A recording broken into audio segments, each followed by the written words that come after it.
In London today, Gary Lineker, England's World Cup hero, who joined Barcelona after Maradona left. He's just signed a commercial deal for boots, which should turn him into a millionaire. Barcelona's Gary Lineker signs £1 million sponsorship deal that's worth more than Dundee United's total annual turnover. In 6 days' time, the clubs meet in a UEFA Cup quarter-final.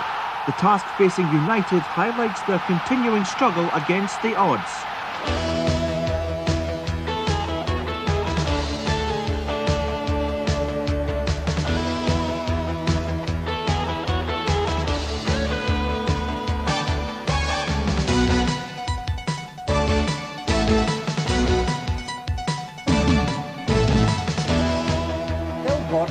And standing, waiting and everything. He must go to meet the ball.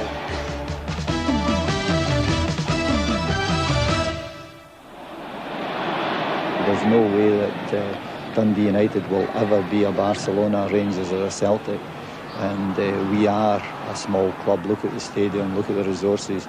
We're in an area where we struggle to get 6,000-7,000. And that is with having a fairly very good team. Jim McLean's devotion to Dundee United is not always shared by the public in a city where factories and businesses have consistently closed and unemployment has soared. Selling tickets at £20 each, even for a game as important as the one against Barcelona, has been difficult. This match coming up with Barcelona now, I don't think there's any doubt this is the corner shop against a supermarket. Barcelona's home games attract an average of more than 90,000 fans.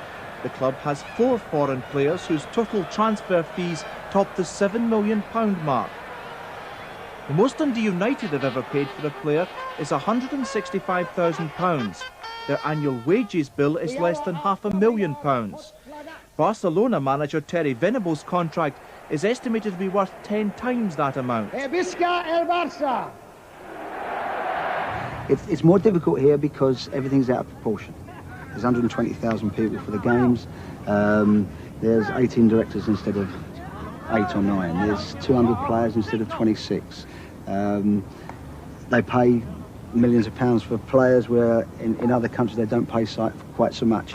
You get too much acclaim if you do well, you get the sack too quick if you do bad. But then again, you know that before you start, so it's no good crying about that, is it?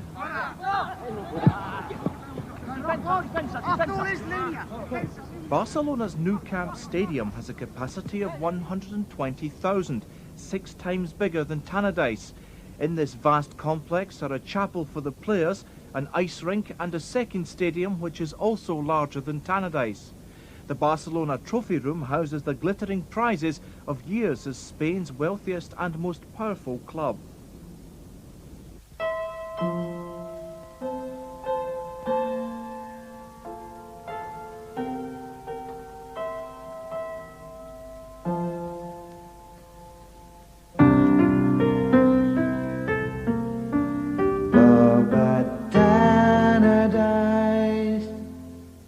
Dundee's 2 senior teams play literally in the same street, separated by just 300 yards. But in social and historical terms, the divide between United and Dundee is much greater. Historically, Dundee FC were the establishment team. They originally came from what might be called the Scottish community, and whereas United's predecessors came from the Irish community. But neither club was ever sectarian in its choice of players, and United in the 1920s moved away from its Irish tradition, if you like. The club had fallen on hard times, had been looking for a league to play, in fact. In 1922, it was only by Celtic's resignation from the Scottish Alliance League that United actually had a league to play in. Yet, within 3 years, they were in the First Division. They almost went out of existence in the early 30s, and even as recently as 58-9, the club finished third bottom of the Scottish Second Division. Jerry Kerr's appointment in 1959 took the club into the First Division and consolidated it. By the time that Jerry Kerr left the club in 1971, the club had become a permanent fixture in the First Division, but at the time they were not likely to win honours.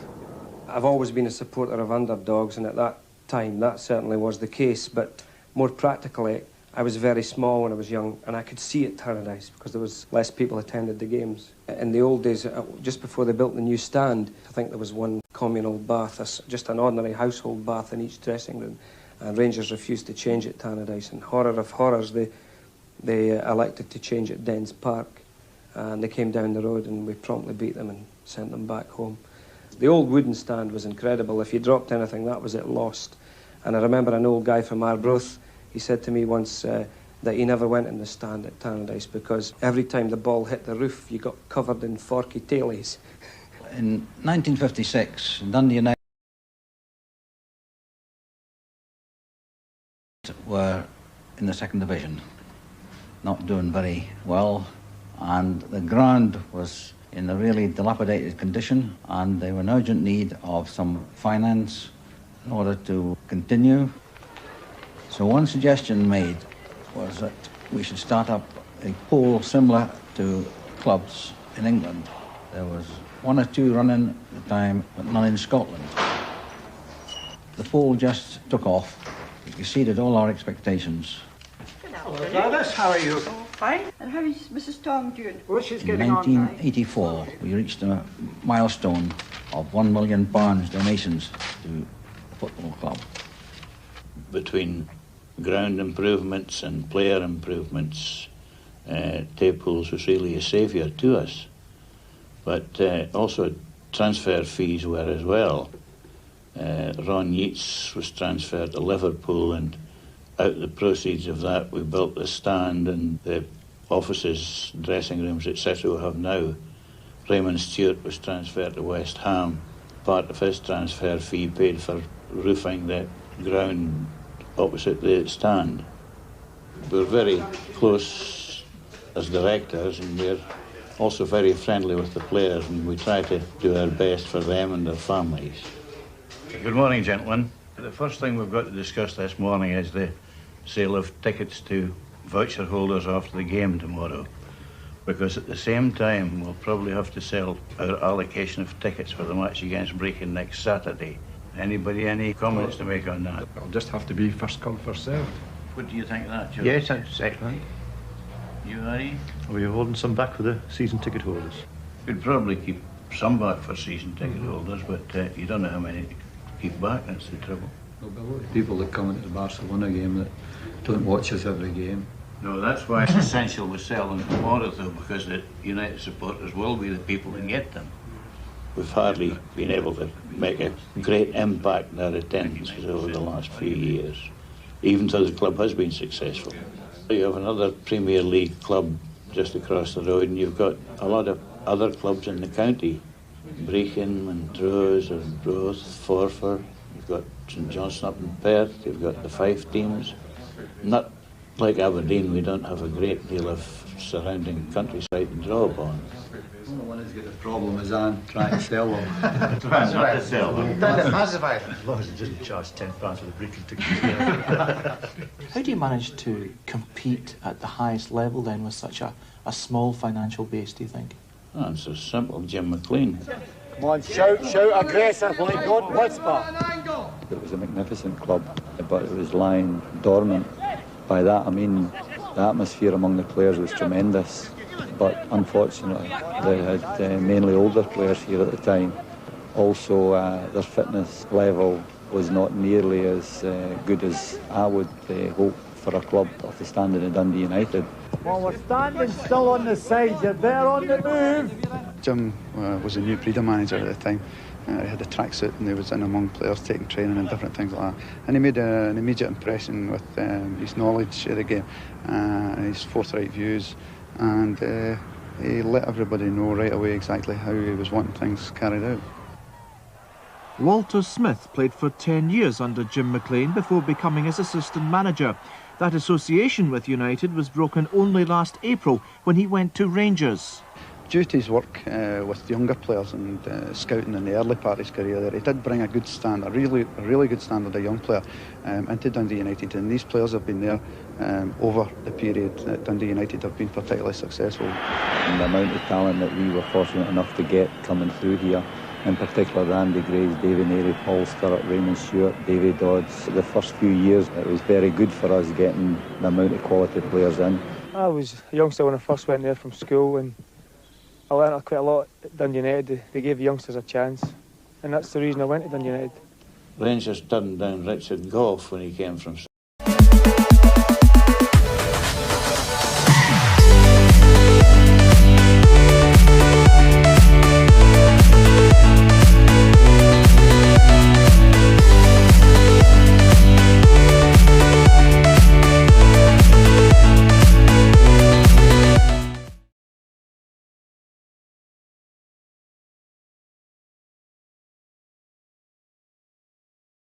I only have 15 seconds to tell you all about the unmissable offers on Amazon. Don't miss out on vacuum cleaners, shoes, nappies, computers, personal care products, headphones, perfume, TV, blenders, air conditioners, fryers, bags, books, grills, smartphones. Visit Amazon every day to see every new offer. South Africa. Jim McLean made him what he is today. Jim McLean has made a lot of players what they are today, and most of them acknowledge that. Tactically, he's probably the best manager in Scotland, in my opinion. He has done everything for this club. He has made this club what it is now. And as far as I'm concerned, he's obviously moulded me into a player as well. Well, he helped me a lot. I mean, he criticised me when it was due and things like that. And he used to always say to me, when I don't moan at you, that's the time to start worrying. Every player exactly the same way, which was very, very hard. And I think he even realises that himself, that some players need different treatment to other players. Whereas it didn't really bother with me which way he treated me or certain players. But maybe other younger players got to be a little bit frightened of the man, of making mistakes, because he treated everyone exactly the same way, very hard. Richard Gough pushed hard to get away from Tannadice, but United have always been proud of their ability to hold on to quality players. Some offers, though, like those for Andy Gray and Ray Stewart, they simply couldn't refuse. Jim asked me, he said, would you like to go to England? I said, yeah, I'd love to go to England. And he asked me why and things like that, and I said why. And he asked me the same questions the next day. And before I knew where it was a move to West Ham. They'll always be restricted financially. Just now they've sold a few players and they will have money in the bank. But even then, their financial resources don't stretch to paying players the amount of money that bigger clubs can pay them. When we received offers of £400,000 and £600,000 for some of the players here, I had said that, in my opinion, that we should let them go because clubs like Dundee United could not afford to turn down offers such as we had, the directors had decided to turn down. And I remember a statement George Fox made at one of the board meetings. He said, what are you going to do with the money? You're going to sit and count the money in an empty stadium. I think they'll always suffer by losing players, but I mean, he's proved his point. He's kept players like Davy Neary, Paul Hegarty, Paul Sturrock. He has kept him, so he must have some type of magic in him. I've always said that this is a family club. For so many years, we only had 13, 14 boys who were what you would call the first team squad, and we were friends. You know, we golfed together, we went out together, and really, you know, outside of the park we didn't have that many friends. It was just the boys together, and that is the essence of it. That is the reason for part of the success we've had. Gough and Hegarty work it clear. That's a good pass into space for Dodds. Now Beattie breaking on the right. Sturrock is through the middle. Dodds is getting there too. That's beyond Duxbury. There's Sturrock. Paul Sturrock makes it 2 apiece. Dundee United's European record is an enviable one. 3 UEFA Cup quarter-finals and 1 European Cup semi in the past 6 years. His right foot and a hook it across. Clark's there in the goal. John Clark, 2-0. But domestic success eluded them until 1979 when they won the League Cup. A year later they were in the League Cup final again, this time against their great rivals Dundee. There's Payne with the corner. Hegarty's there again. That's it. Sturrock does it again. Dundee United have retained the Bells League Cup with an excellent performance. I was worried right up to the final whistle. No, to be honest, after the third goal I was starting to get confident then. Here's Neary. In 1983, Jim McLean achieved his crowning glory when on the last day of the season a win over Dundee would mean United's first league championship. Absolutely unbelievable.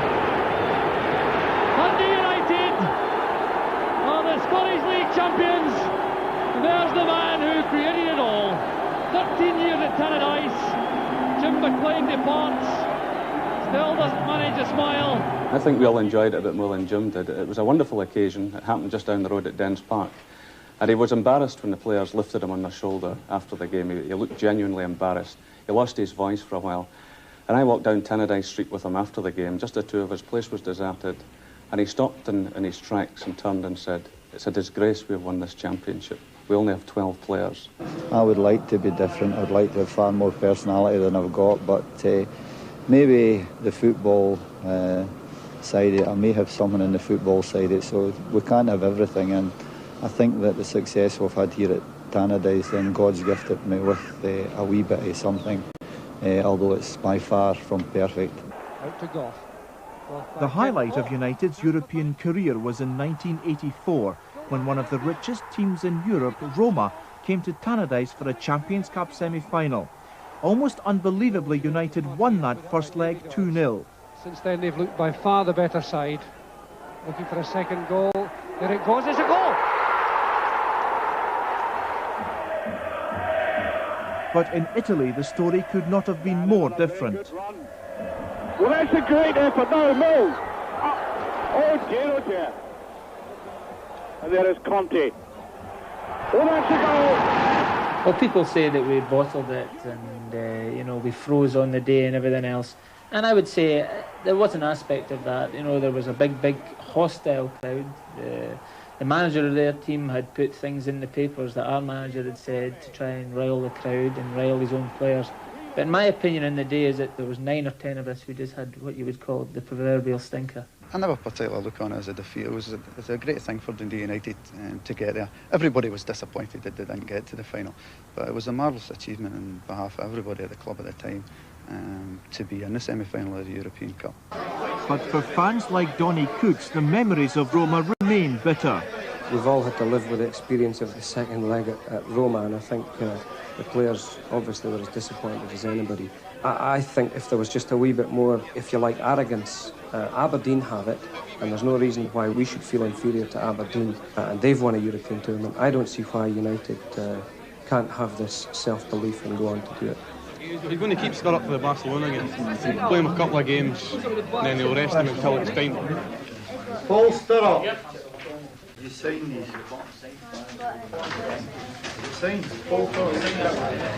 There's definitely been an inferiority complex in the club, and a lot of that I must take for myself because basically I'm not showing near enough confidence in the players on certain occasions. But in recent years I've tried a wee bit harder to be a wee bit more confident. The biggest difficulty I think will be in our players' heads to really believe that they're good enough. On Monday night, obviously, the result was a bit close, but the performance, as far as I'm concerned, was a lot more pleasing.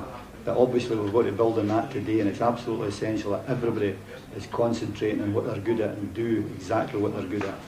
Lineker, Hughes... No. Another time, please. Lineker, Hughes, Butragueño, Dundee United, Osasuna. Yay! It's a measure of the fanaticism of the Spanish supporters towards football that a television crew from Barcelona flew to Dundee to find out what United's fans thought of their team's chances. Barcelona's going to win, because United's not good enough to beat Barcelona. Simple as that. 20 years ago, United beat Barcelona. This is 20 years on, this is 1987. United's not got the team to beat Barcelona. Barcelona's going to win. You're not worried about the possibility of another Roma? No, we can't bottle it this time. I think we've learned from it. What went wrong last time? They scored 3 goals. We scored 2 in the first leg. We scored 2 in the first leg. That was. We didn't score enough goals, in other words. Do you not think that maybe indicates that they're really not good enough at the highest level? No, not at all. If Jim McLean gives them a bit of self-belief instead of telling people that we shouldn't be here and we don't deserve to be here, if they start believing in themselves, we'll do it. We're as good as anybody.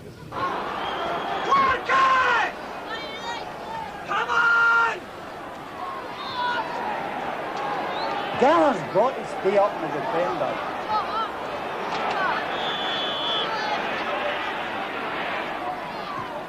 Tell Gallagher to stay right up. Hey, Jimmy! Jimmy! The runner! The runner! Field players, get them stirred up.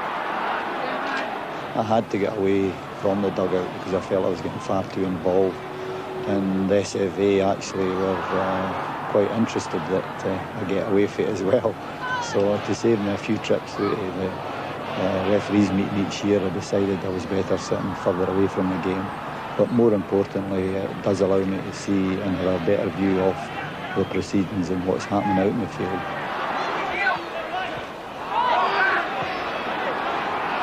With the phone here at Tannadice, I can relay any thoughts I've got to Gordon Wallace.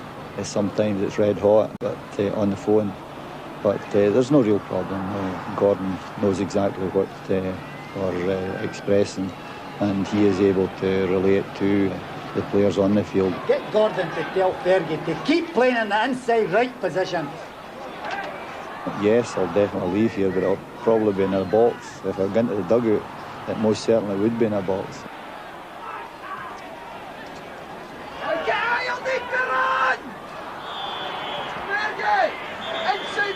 Tell Fergie, keep playing in inside right so that Gallant can play up your slow centre halves. It's his only interest, really. He plays around the golf quite badly now and again, but it's his only real interest, football, and it's something that I think at times maybe overshadows a lot of things in his life. I think obsession is the word, Don, no doubt about that again. Right to the fact that when you're sitting talking to him, he'll use that favourite word, disgrace, again, how he's been a disgrace to his family, hasn't spent enough time with his wife and his family. But he is dedicated to the cause of Dundee United. Is he a difficult man to live with? Not really, no. No. It's just all football. Tell them to play it right in on top of the goalie. Crowd the goalie, get your players in, Bannon in. Well, when they win, he's happy and he's looking forward to the next game. And again, when they lose, the first thing he does when he gets home is start writing out teams. Sort of withdraws into himself, and I think it's about it. But I've got used to that. You know when to leave him alone, and he gradually comes round. I think, and I know that football means far too much to me, and I honestly wouldn't wish him my worst enemy to really be obsessed the way I'm obsessed with football. I would honestly rather that I was going out now and again for a drink and so on, but I just don't fancy any drink. I've tried some, and the players at times have tried to drive me to drink, but fortunately so far I've stayed away from it.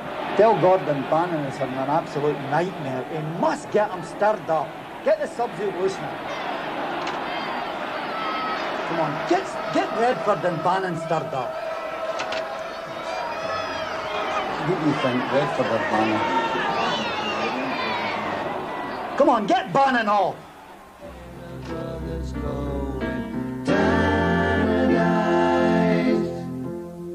Dundee United have played Barcelona before. It was in 1966 when the Spaniards were the holders of what was then the Fairs Cup. United won both legs to cause one of the biggest upsets in the history of European football. Can they repeat the feat? Here at Tannadice we most certainly can beat them. We did it with Roma, and we most certainly have done it with a lot of big clubs. It will be difficult over there, but in the two legs I honestly believe that we can do it, but we would need to play perfect performances in both games. I think he wants to finish off what he started. I think his roots are now in Dundee United, and I think it would break his heart to leave Dundee United. And as far as I'm concerned, it would break my heart if he did leave Dundee United. They'll never be one of the great clubs, but they're a great team, and he's made them. Very well done, that's a great result. Honestly, the 2 goals are magnificent. The rest of the performance can be a vast improvement.